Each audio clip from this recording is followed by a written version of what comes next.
In today's episode, we're digging into what is the single most important system in any business: identifying, hiring, and training great people. Jonathan shares why he believes that in the roofing industry, the path to growth is paved by investing in your team. Jonathan Wistman is best known as the sales boss for his book by the same name, which reveals the secrets to hiring, training, and managing successful sales teams. His extensive background spans tech startups and consulting with a focus on developing high-performance teams in some of the most challenging industries. What sets Jonathan apart is his dedication to unlocking the potential in others. He's a strong advocate for building a team culture where employees feel that they're doing their best work of their lives. Whether it's instilling a sense of ownership or creating an impactful recruiting system, Jonathan is all about cultivating people who want to be happy but discontent, always striving for growth. So get ready for a conversation packed with actionable insights into people management, from setting the right standards to designing an irresistible recruiting system. Let's dive in with Jonathan Wistman. Welcome to the Roofing Success Podcast. I'm Jim Aline, and I'm here to bring you insights from top leaders in the roofing industry to help you grow and scale your roofing business. Jonathan Wistman, how's it going? I'm doing well. How are you? Good, man. You've been contributing to the Roofing and Solar Reform Alliance group for a little while now. You did a presentation in the group, a webinar of sorts, and then you did came down to the live event and presented to the group. And I wanted to have you on because I think that that business owners struggle with understanding what their business really is. And I truly believe that, we think of our business, especially, in roofing, it's like, oh, we're in the roofing business.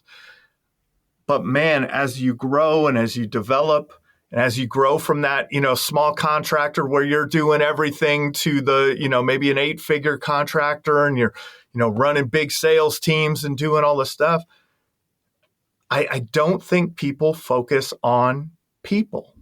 Yeah, and I think the important thing for people to understand is that regardless of the product they sell, they're actually in the people business.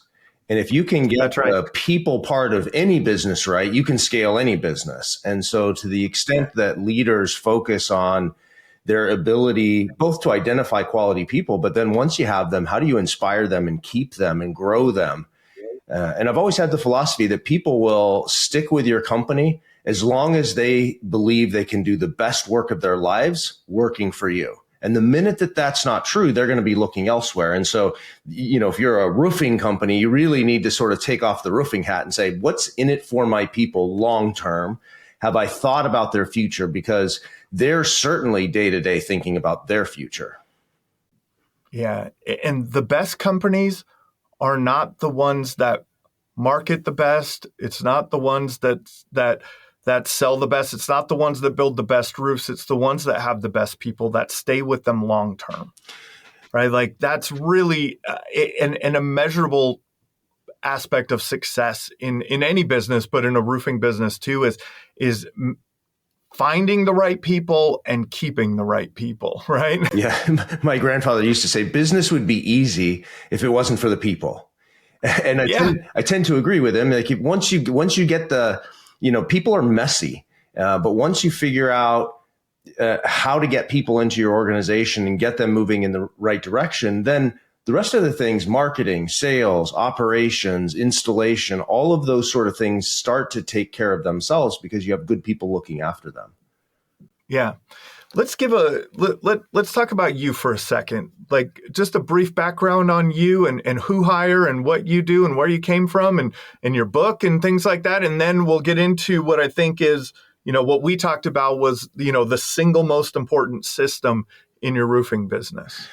Yeah, perfect. So I'm best known as the sales boss for a book I wrote called The Sales Boss, The Real Secret to Hiring, Training, and Managing a Sales Team. And so I've been in large organizations figuring out all the systems and processes around bringing people in.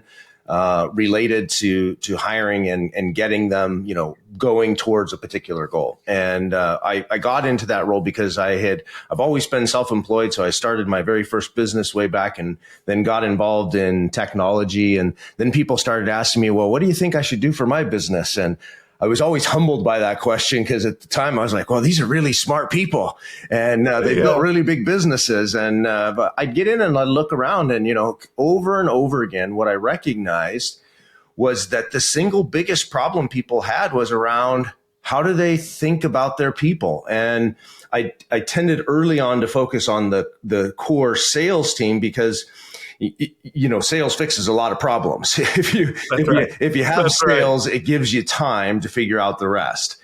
And what I also recognized is that, it's sort of macho from a business owner perspective, to say, I need to fix my sales and I'm working on my sales.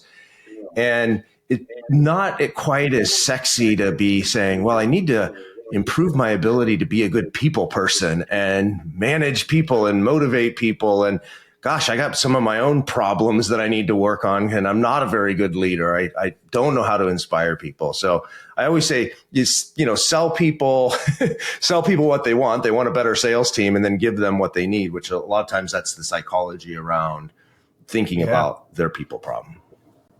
Yeah. And that's a good point. It's that we always think that the largest return on investment will come from sales, right? Or working on selling better, or being a better salesperson, or building better salespeople, and which that is to a point.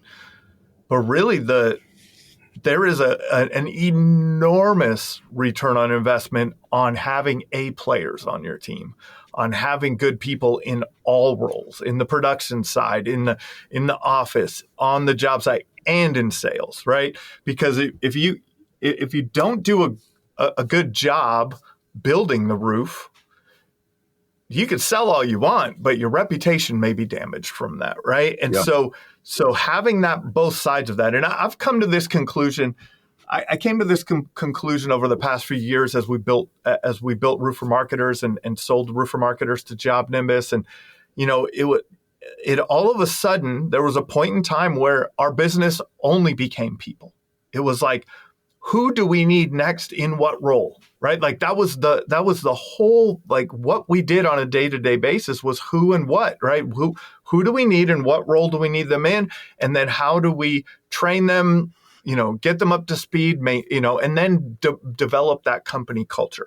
Yeah, there's outside of my own book, which I'd recommend people read. Yeah, a great book that comes to mind is Who Not How by Benjamin Hardy. Great, right? And great companies get in that habit of when they're facing an issue in their company, not asking themselves, how am I going to solve this problem, but asking themselves, who is the person I need? And that person will solve the problem for them.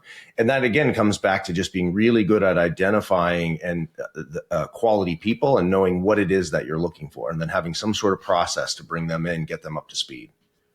Yeah, and that's what we were talking about, before we went live here, is really, it really is the single most important system. And that's how you defined it, right? It's the single most important system in your business. So, what is the single most important system in your business? Yeah, it's the one for identifying, hiring, and training great people. That's it. And it was surprising because it seems so ridiculously obvious. And yet people have an accounting system. They have, a roofing system. There's systems for everything. And yet the people part of their business oftentimes is sort of an afterthought, right? I oftentimes see managers who's like, oh, crap, I got a noon interview with so-and-so, and they're sort of rustling around saying, where's the resume? And it's almost an afterthought to what happened in their day.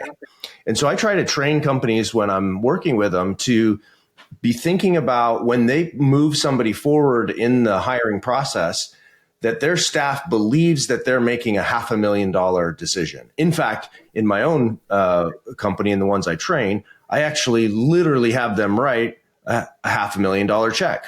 Now, we don't actually cash it, but that process of writing the check out and endorsing their name on the back of it causes them to go back to the conversations we've had about the importance of this hire in our business. Now, I don't know about your business, but who's authorized to write a $500,000 check in your business? Probably not many. Not many. Right? That's right. And yet we, as leaders, give that authority to others in our organizations to weigh in and make hiring decisions. And are we holding them to the same standard and scrutiny that we would as if we gave them access to write a $500,000 check? That's a great way to look at it. It really emphasizes the importance of that person, right? It's not, I think we get caught up in this so I look at it this way, and maybe, I'm sure you could define it a little bit better, but like I look at it as hiring and recruiting.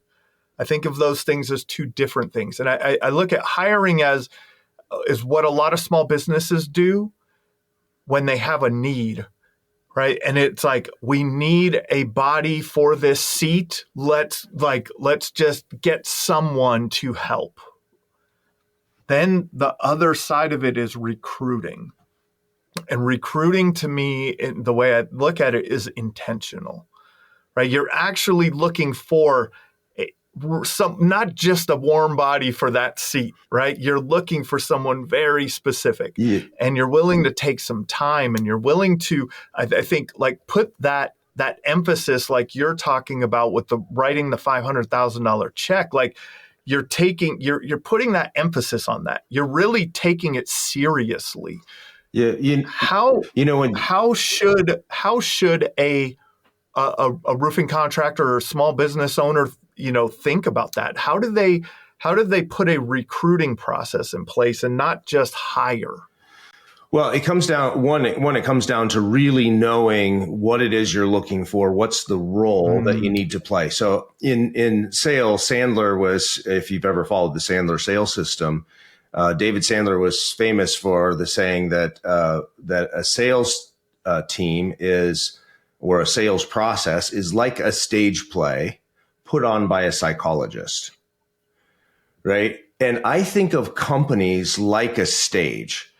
Right. And if you're a director of a stage play, when you do a casting call, you're looking for very specific people. You're looking for somebody to play a lead. You're looking for somebody to play the secondary role. You're looking for a chorus. And you create auditions for that specific role. And what you're doing is you're thinking about your audience and what's the emotional journey and the story that you're trying to take your audience through. And in many ways, when we look at our customer base and our community, we're putting on a stage play for our community. When they come in and the curtain's down and the curtain goes up, they have an expectation through the marketing that you've done and the outreach you've done that they're going to go through a certain thing with you, right? So that's when I'm first start talking to people about thinking about this recruiting, is get really crystal clear on what is the role. And people get confused with a job description, which is a series of, tasks that somebody's going to do, which is entirely different than a role. If you're a director, you're going to give somebody, of course you have a line and you have a script, but you're looking for that actor or actress to bring their own talent and their own energy and their own inspiration to that role. And when everybody comes together and they do an inspired performance, they've taken something that can be, an okay script on its own, a play, and they can make it this magnificent thing that goes on and wins awards, and people come back night after night and, give them a standing ovation. So just thinking about changing your perspective that I'm not hiring an employee. I'm hiring somebody to put on my cast of players. And every day when the curtain goes up on our business, we're playing for applause. We're playing for the critics' review, right? Your 5-star Google review is actually like the critic that, puts out a review of your stage play. How did you do today? Yeah, that's so amazing. And what light bulb really went off in my head, and this is one of those things that I've never thought, it's the role that you're hiring for, right? Yeah. The word is right there. Yeah. And like, oh, we're hiring for a role. And it's the same thing, if you think of it from a sports analogy, right? Like the general manager you're not recruiting linemen to play wide receiver. Yeah. Right. Like they're not bringing in, like you're actually saying, this is the person I want. This is the skill set that they need to be successful doing these tasks. Is that how I'm thinking about it? Right. Like your job description are the tasks. Now we say, well, what qualities make up a person who is good at these tasks? Is that That's exactly it. In my book, The Sales Boss, I named it BOSS. The BOSS is actually an acronym that stands for the 4 levers that a leader can look at when something's going wrong with somebody on their team. And they stand for these 4 things. B is behavior.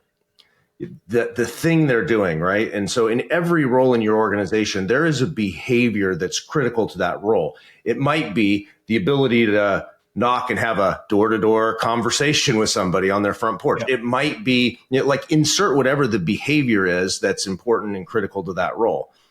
O stands for outlook. Outlook's everything going on, between the ears. It's their view of themselves, their view of their community, might be their relationship with their significant other, their competitor. All of those things come into play. And then the third, the S, is skill. And a lot of times when we're looking for people, we actually get stuck on the skill. We're like, do they have this skill? I'm less interested in that because without the right behavior, the right outlook, it doesn't really matter if they have the skill or not. But if they have the right behavior, they have the right outlook, I can teach almost any skill. And then the last S is for stature. And you've seen people that have stature, right? It develops over time. They walk into the room, people immediately understand they're the expert, that they belong there, that they're somebody that they should listen to, they're somebody they should value. So BOSS. So the way I put that into the hiring process is to get really clear on what is the critical behavior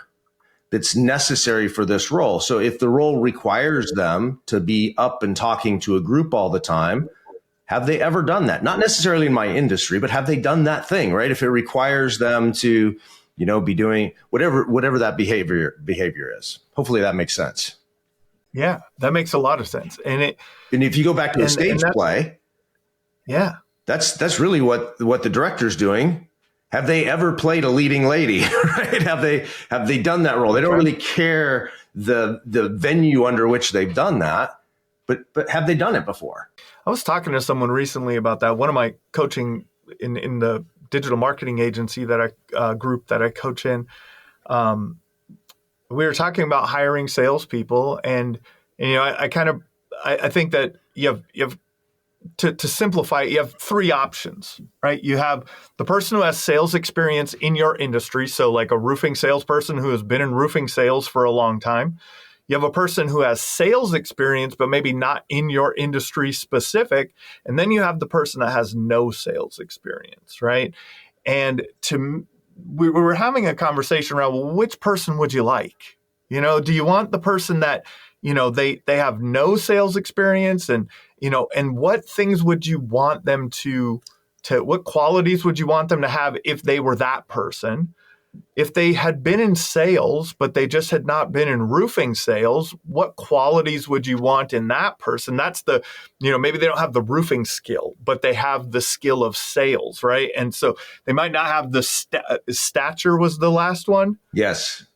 Stature. So maybe they don't have the confidence and the stature of that they can stand up there and do a roof inspection and really present the here's your hail damage and this is what's wrong. And, they may not have that yet, but they have that sales experience. They can qualify that a little bit. And we were talking about, there's different, it depends on how you want to build your sales team, right? Like, do you want to really shape and mold people?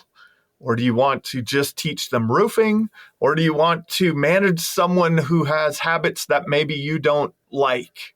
right? And have to, that you may have to change, they may have to change some things to work with your team. And, one of the interesting things, and I'd love to tell you about this journey that we're going on with Who Hire, but think about looking at a room full of kids, right? Young, maybe they're in that room and they're beating on pots and pans like kids are known to do, just making a racket.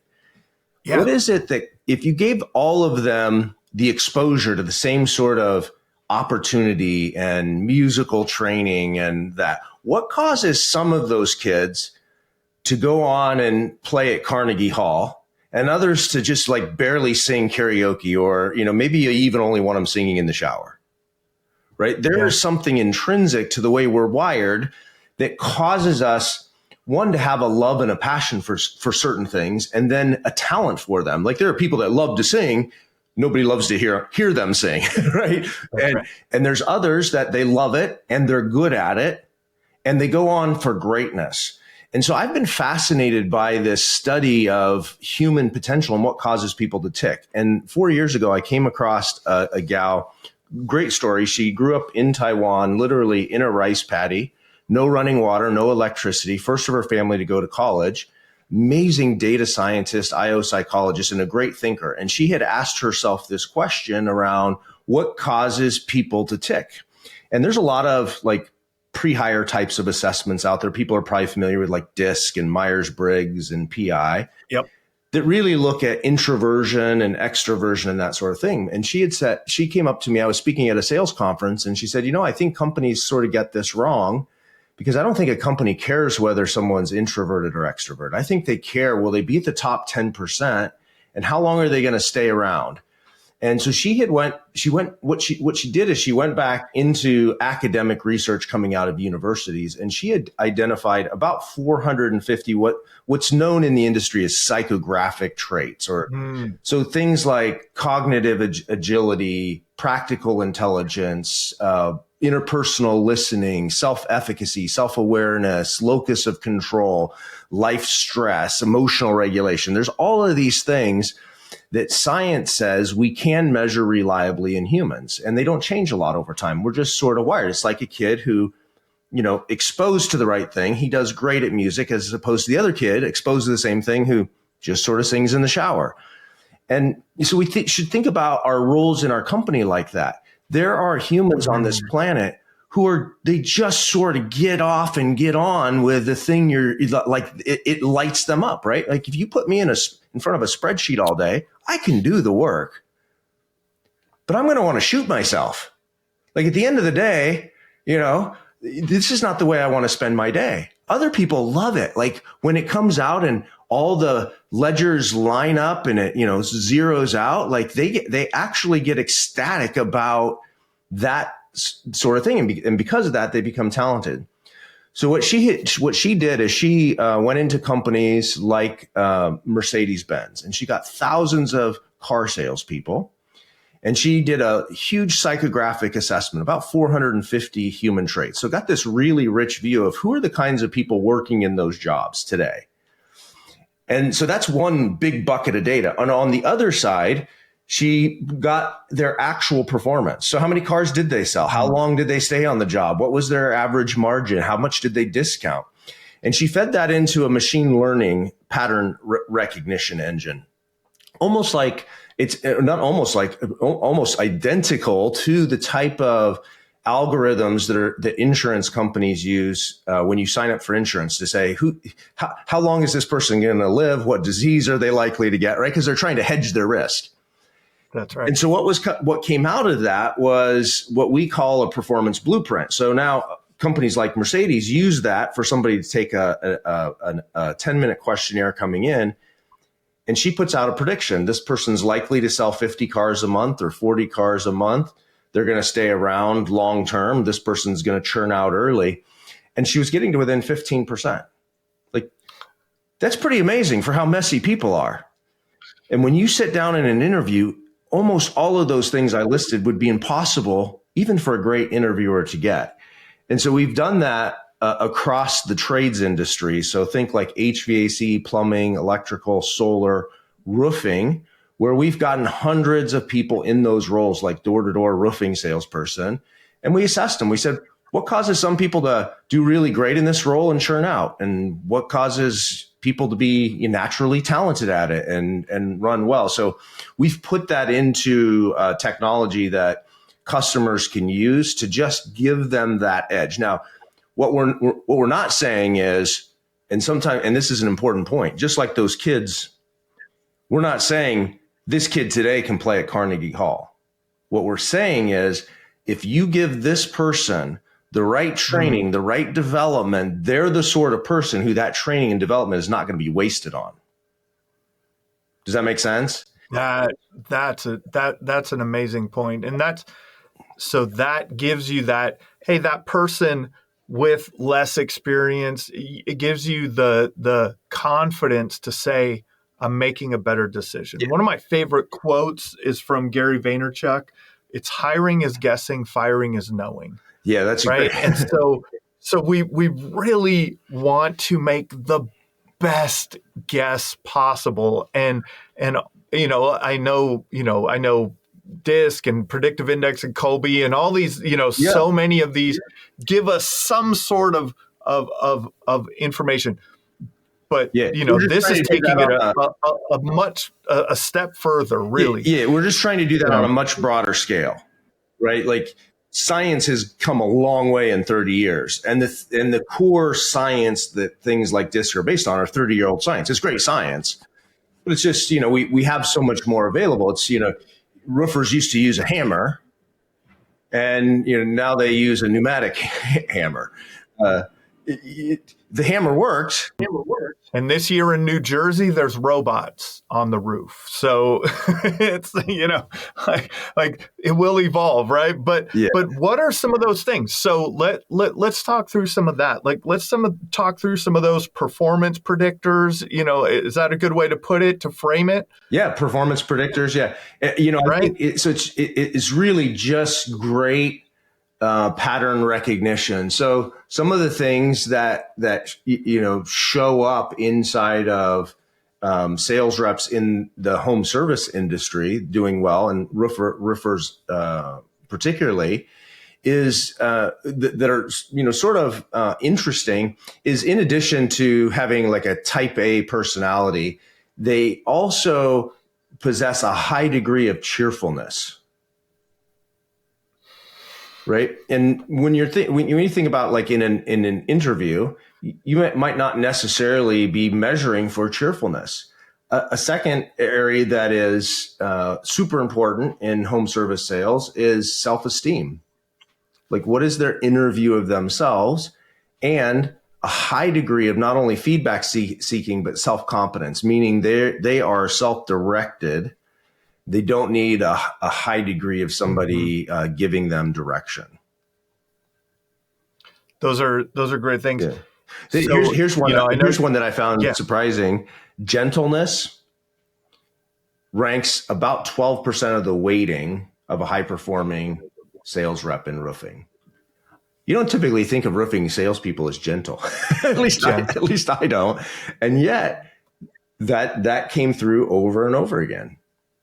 Yeah, but that does make sense when you're thinking about the homeowner experience, that customer experience, right? That, man, they just took care of me. Yeah. Right. Like the homeowner feeling that they were well taken care of. That, if you're too harsh, it will become adversarial with a customer, right? If you are more gentle and understand that, man, I have to explain this in a better way. I have to do a little bit more. I have to take more time, or I could see how that really could play into that. If you go back to directing a stage play, it's not just enough to get somebody that can do the role. You've hired salespeople, as an example, that can do sales, and they might even be really good at it. You actually need somebody that not only can do the role, but it energizes them. Like, they are recharged, and their view of themselves is influenced by how they do. You can think of people who go out on stage and they can give a great speech, they come away and they're tired, they're exhausted. They're like, I got to have a nap. I'm not, I need 3 days off. And there are other people that get off the stage and they're energized and they're like, hey, let's go have a beer and I'll answer questions for the next 3 hours. I'm going to hang around till the last person goes home. And that's what you really want in your organization is not just the potential for the skill, but somebody who the way they're wired actually is recharged by doing that role. And that's what the science that we're trying to get at is what is it about humans that makes some people recharged in that role and other people, even though they can do it, they're stretched, they're strained by it. Because when you're stretched and strained, what do you eventually do? You quit, you churn out, you do less, you take a break. But when you're energized, you seek it out. If you love science, you read about it, you go to conventions, like you geek out on it, hours pass. And if you don't like science, your eyes glaze over the minute it doesn't mean you can't do it, that you can't understand the concepts. It just doesn't do anything for you. Yeah, I think that's a big aha moment for people listening. And that's the reality of it. So if, it's easier on the, maybe to talk, we're always hiring sales reps and there's a lot of talk on the sales side, but that person who your production manager needs to not get drained by all of the problems that come up during the day. Yeah. And you have people that can handle the problems. They're capable, but it drains them. It drains them. Instead of that, you need someone that's like, oh, we're missing materials here. Cool. I got that under control. Yep. I got that one. And their joy comes from the solving of those problems who would drain another person. Yeah.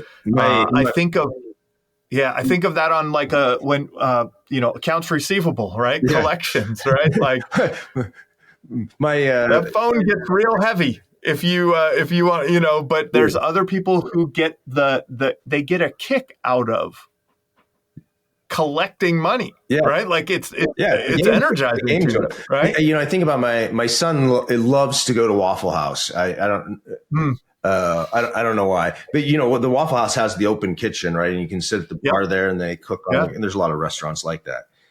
And you can see like short order cooks in that environment.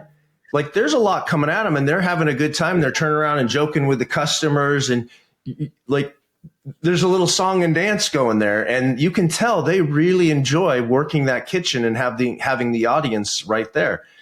And there are other people that, they can cook a decent breakfast, but you can just tell it weighs on them. Like they're not any joy. This is a job and they're eventually going to churn out. Every role in your organization is that way. And that's the lens with which you build a great team is go back to thinking of it as a role performance, not a job performance. I love that. That's and just with that thought process of will this person be energized with what they're doing on a day-to-day basis?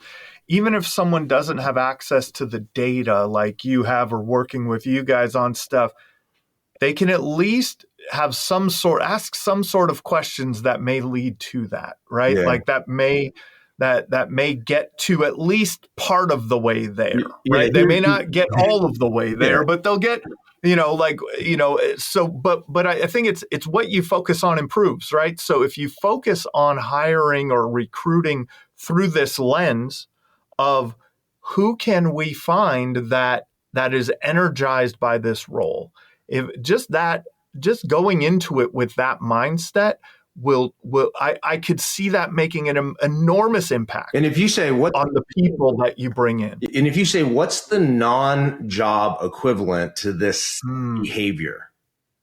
So go back to boss behavior, outlook, skill, stature. What's the non-job equivalent, right?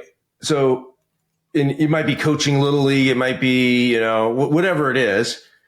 If somebody's energized by it, you'll find non-job evidence that they do those sort of things. Yeah. Right. That they're energized by it. So one of the shorthand things I look for in every interview, doesn't matter the role. If I could only make a hiring decision based on one thing, it would be, is this person a happy discontent? And what I mean by that is their view of the world and of themselves generally happy? Like they have a positive outlook. They see people as having good intent. They see themselves as capable human beings. They're not miserable. They're just genuinely happy people. And then I say a happy discontent, meaning there's also a part of them that's slightly unhappy with where they're at because they know they could do better. They know there's more yet out for them. So they're striving, they're seeking, there's sort of self-improvement baked into them. But that desire for better doesn't make them unhappy in their day-to-day living. It doesn't create a negativity. It doesn't create this mindset of entitlement that, they've been shortchanged. The world's dealt them a bad hand. So if for your listeners, I would say, if you just write at the, top of the paper when you're interviewing somebody, say, are they a happy discontent? What evidence can I find that they're happy? Like, I can ask a lot of questions and I don't really care their answers to any of those questions. Does the language they use to describe the world around them tell me that they're happy, and yet they realize there's more out there for them? They were built for more, that they're not static humans. That's an important part, the not being static. I think in most organizations, I mean, you want people who are continuously improving, right? Who are willing to continuously improve, and who want more, because they're willing to put in the time and the effort, and I think they have a better understanding of that. And if they're unhappy people naturally and they want more, that's a problem. Yeah. What's interesting, I find, especially for entrepreneurs, is that we're by nature, we grow things and we become dissatisfied with them and we want change. And we need to look at the role, not from our life perspective, but for the life perspective of the person that's there. What's the life perspective they want? In my book, I talk about 4 truths about human behavior. And I really feel like mastering those helps you build an organization. But one of them is that things are only good or bad by comparison. And what I mean by that is, like, when we think or feel a certain way, it's always in comparison to something we've experienced in the past, right? So when I first started renting cars, I loved renting cars because it was always better than the car I had. I had a piece of junk, right? And now I rent a car. I'm never impressed with a rental car. Never. Right? Because I have a different point of comparison. And so we have to, as owners, sort of rewind time to think about what is the reality of the human that we're putting in that role and the role they're playing. And how did they get their standard of good? How did they get their standard of great? They got it in comparison to something else. I'll use a really simple example. If you think about what standard somebody has for clean, that's a massive difference, but they'll all describe it as, hey, my house is clean. And you walk in there and you're like, man, I wouldn't let my dog live here. Right? Jonathan, I have 9-year-old twin boys. So their idea of a clean room is much different than your mom's idea of a clean room. If somebody grew up in a hoarder's house, their family was a hoarder, they could have what they really genuinely feel is a standard of clean that to you and I would be horrific. Yeah. But it's better than what they experience. So when you're hiring somebody into your organization and you're recruiting somebody into your organization, you want to hire somebody whose reference for great is as close to the standard you need. And what I don't see leaders asking in that interview and when they're working with new employees is, where did that standard come from? In roofing, where did their standard of honesty come from? Where did their standard of truthfulness come from? Where did their standard of work ethic come from?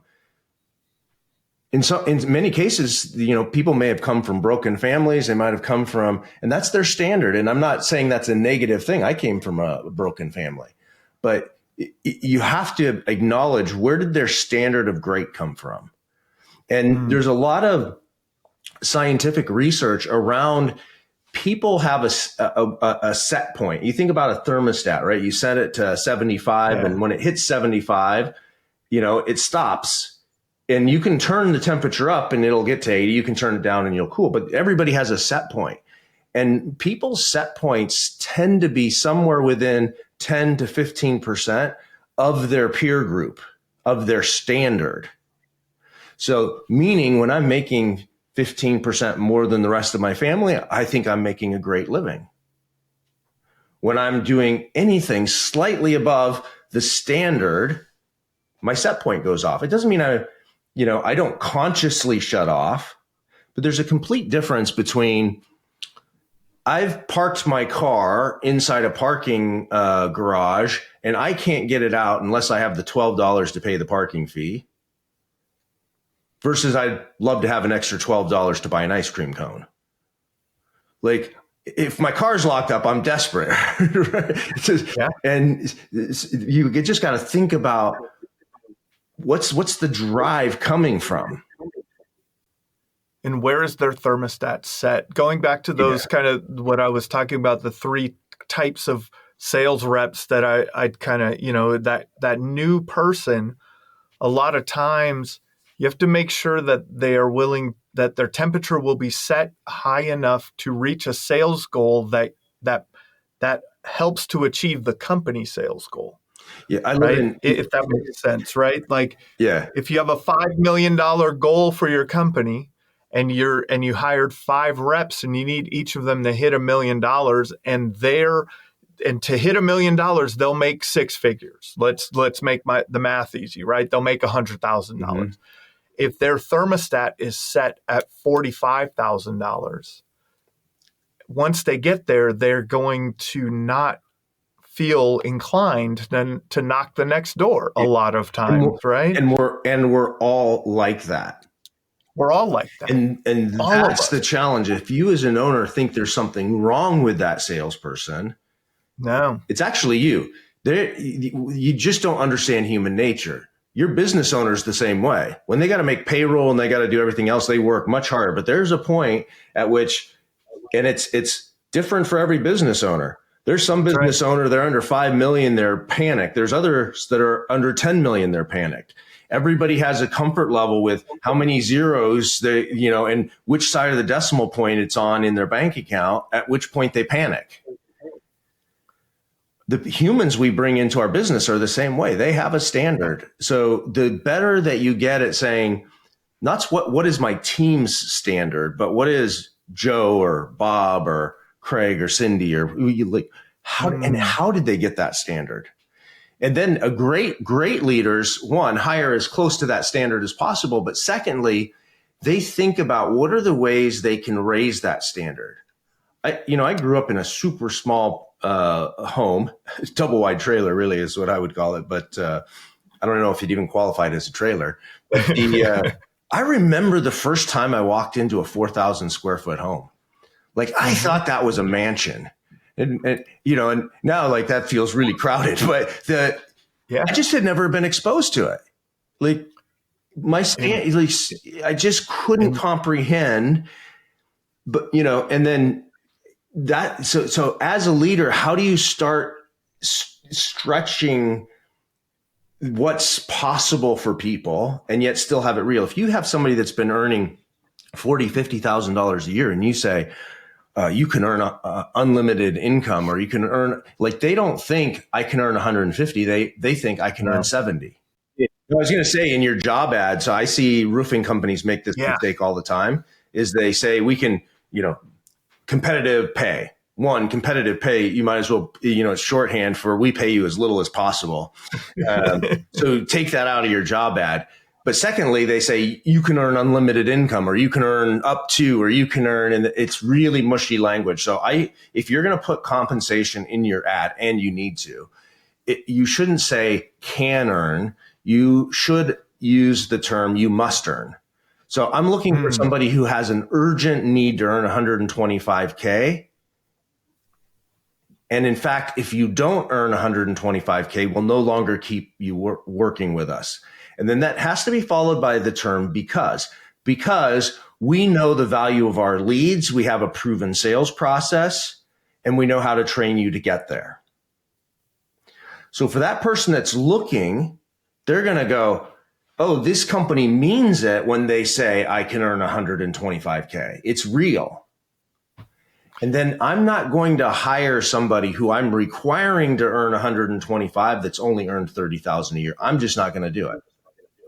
Because I know when they hit 30, they may push themselves to 50, but certainly by the time they get to 50 or 60K, they're living large. It's twice what they've ever made. Exactly. And this is exactly where I was going with it, is that practical application. This is the way I've always thought about it. I've framed it I've talked about this on the podcast multiple times, but I always think of everything. To me, everything is marketing. Being a marketer, everything is marketing. So I look through everything as a marketing lens. And I think that that a lot of business owners only look at marketing to prospective customers. The second way they look at marketing is maybe to repeat and referral business, right? To past customers. So we're always looking at filling that funnel.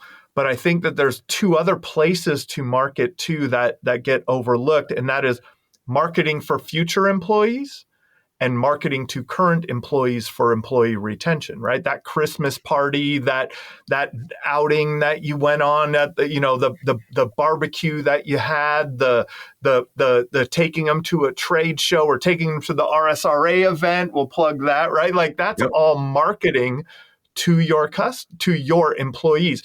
And so the job posting is the beginning of that, right? Like this is where the marketing funnel starts for your team. And I love that. I've had conversations with people in the group, in the RSRA group that are starting to use your formula on this. And they're like, it's crazy. The candidate that's coming out of the other side is much different. And that's because it's marketing, right? When you are, in marketing, you determine who you are marketing to, right? Yeah. Then you are determining the message that will resonate with that person. And then you have the how you're going to get that message in front of them. And that is whatever, maybe you're using Indeed or you're using whatever you're using, social media, however you're doing that, right? That's your how. But you're filtering it at the job posting level. Yeah. But at that job posting level, you are also creating interest, and you want someone to click on your job post, right? Yeah. It's not just I think people forget that recruiting is marketing. So when you're marketing to a customer, one of the things they start with is be really clear on your avatar. Who are you marketing? Who's your buyer? Same thing happens in recruiting. You should be really clear on who's the human that you want clicking your ad. And then you should describe that person rather than the role. What are they going through in life? What are they thinking? For those that aren't in the RSRA, we had talked about rewriting your job ad with that. And you get job ads that'll start with, XYZ is a veteran-owned company continuing to grow due to increasing market share, robust demand. We're in need of an outside sales rep. And it goes blah, blah, blah, right? Just this long diatribe about the company. Totally different if you start a job ad with little text message snippets that says things like done working for someone that doesn't get it, that doesn't understand the meaning of loyalty, commitment, crushing every challenge, know you're built for more. If you're ready for something bigger, keep reading. That has you're immediately getting someone to go, oh, this is for me. This describes how I'm feeling in this moment. Have you ever shopped for a book on Amazon? And you maybe type in a leadership book or a sales book or vegan cooking, I don't know. But when you put that search term in, you're going to just get a bunch of covers. You don't actually click every cover and read every review. It's like, which one catches my eye? And you're like, and you don't even really know why it catches your eye. It might be the bright color. It might be the slant or font of the words, but you click on it And instantly you start reading, you're like, this isn't for me. And you go on and click another one. You might get to 3 or 4, right? Till you pick the one. If you're a business owner, think about how is the reader of that advertisement or piece of marketing, and what does it say about your company? That's why hiring events oftentimes work. We did a hiring event for our clients where they had it outside a brewery, and they had all their clean trucks outside, music going on. The candidates coming in got an opportunity to talk with people that are already working for the company. It had an energy. Another company did the same thing, but they did it at a community food truck and what are they? A farmer's market. They're trying to go for a different kind of hire in those two environments. Who are the kinds of people that go to farmers markets and truck markets? Probably family oriented, believe in eating healthy, giving back to their community. Go out to the brewery. It's probably, single or, early age young men. Yeah. But they're two different audiences. So you get how are you showing up in the areas that have the kind of people who do well? You get into all sorts of things with hiring these days where we get really politically sensitive, and we say, well, you can't have any age discrimination. You can't have any sort of, and that's true. We shouldn't be excluding people exclusively for those reasons. However, it's also true that there are certain segments of society that thrive and love doing that sort of work because that's their identity. If you have somebody that has, been a greeter at Walmart and they lose their job being a greeter at Walmart, what job do they go look for? They go look to be a greeter at Target, or maybe they think, maybe I could be a stocker, stock food on the shelves, or maybe a stalker of humans. That would be weird. But the people have sort of degrees of where they go next.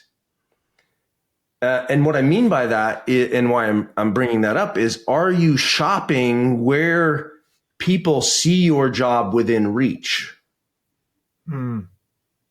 Right? There's also somebody that's had the $150,000 a year job and they're never going to reach backwards. It's beneath them to do that thing you're asking them to do. So I get ageism. I get, race and gender and all of those other sort of stereotypical things. There are home service companies that are doing really well attracting women into the trades, right? And really they're opening up a whole new model of people. Like, if a woman came to sell me a roof, if she was competent and understood what she was doing, my wife would probably rather buy from her, to be honest. That's right. And my wife's probably the one making the decision because I got a bunch of other things to do.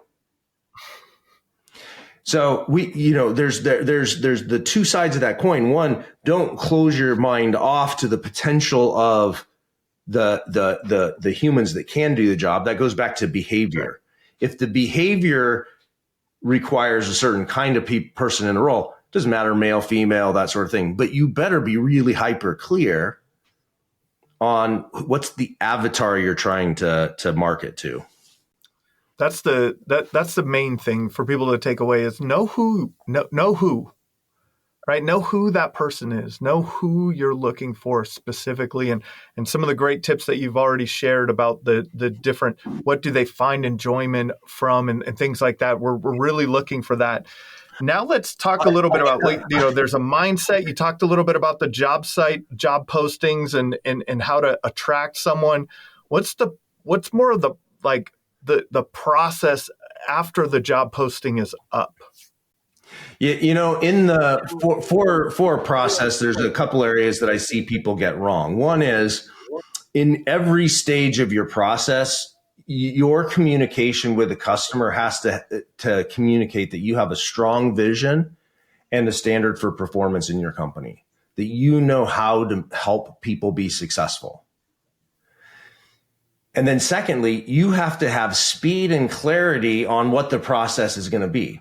Meaning, we live in the world of food apps, DoorDash, Uber.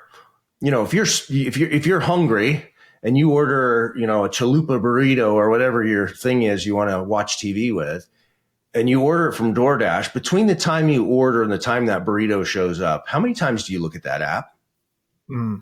Right? You're like they've got to figure it out. It's like the dasher is on the way to the restaurant. The restaurant has your order. Right. The restaurant's cooking your order. The dasher is waiting for your order. The dasher is on the way. Be prepped for your dasher. The reality is, it doesn't matter how often I look at that app. It isn't changing the time my burrito arrives. But they have trained us to sort of stay engaged. And yet, when people apply at your company, they're getting a thanks. We'll be in touch shortly. They come in for an interview. Great. I'll follow up with you. It's not going to work. You have to clearly say to your people that you're advertising to is, we have a robust process in place, but we move quickly for the right person. There's 4 steps. Here's what they are. And you could be working for us in as little as 10 days or 14 days. Or we'll always follow up with you within 12 hours of every single step in our process. Like, make a commitment to the people that are coming into your in through your hiring funnel. Just doing that's going to make you stand out as different. Yeah, for sure. I talk about this from a marketing perspective, not from a marketing, but from a customer journey perspective, right? Like, if your customer is wondering, you're losing. And so it's the same way. It's the same thing with a candidate. Like, if there's a really good candidate for a role in your company, and they're wondering if you're going to call them back, wondering if they're ever going to, get an interview, if they're wondering, you're losing, right? You want to be that. You want to show your, like you had said, I think, a strong vision and your standards, right? Like, you want to exude that through your communication style with them. If you had to, I know I want to kind of take a summary of all of it now, if you could. Like, from what we talked about, how do they find success in recruiting the right cast for their play? I would go right back to the beginning and be really honest with yourself. If you ask the rest of the people on your team, what is the single most important system in our company?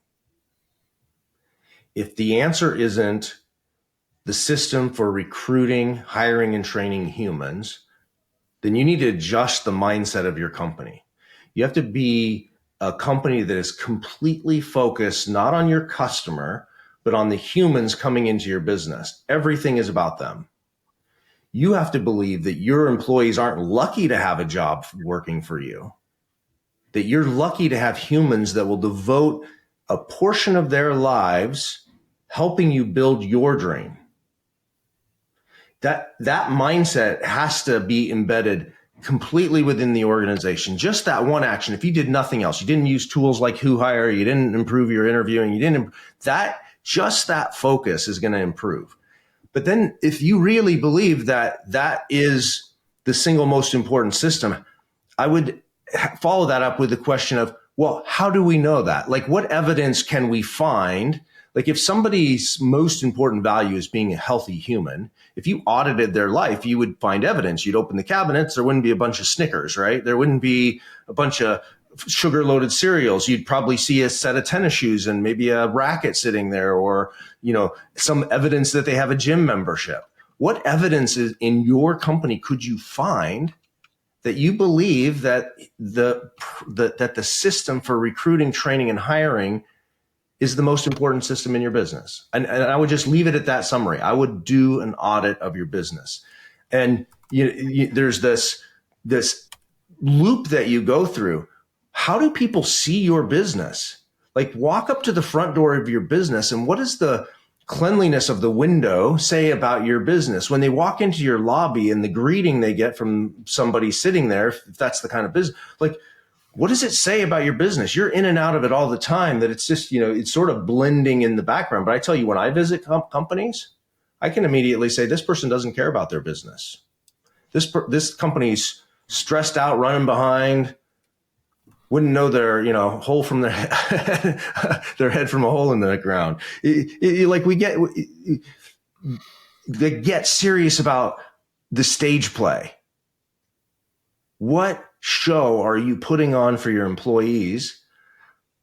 Like, you're not going to get a great star cast if you don't have a great theater, right?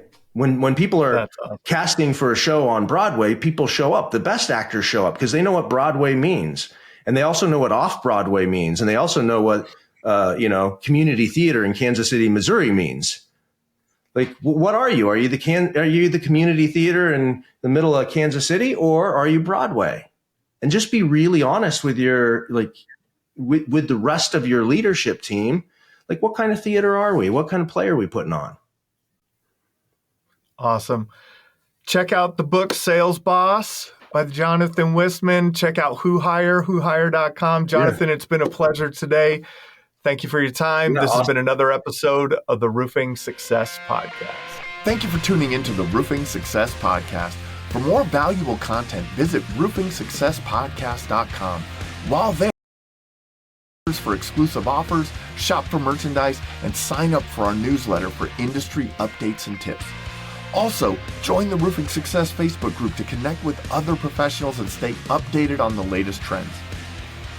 If you enjoyed this episode, please subscribe, like, share, and leave a comment. Your support helps us continue to bring you top industry insights. The website link is in the description. Thanks for listening.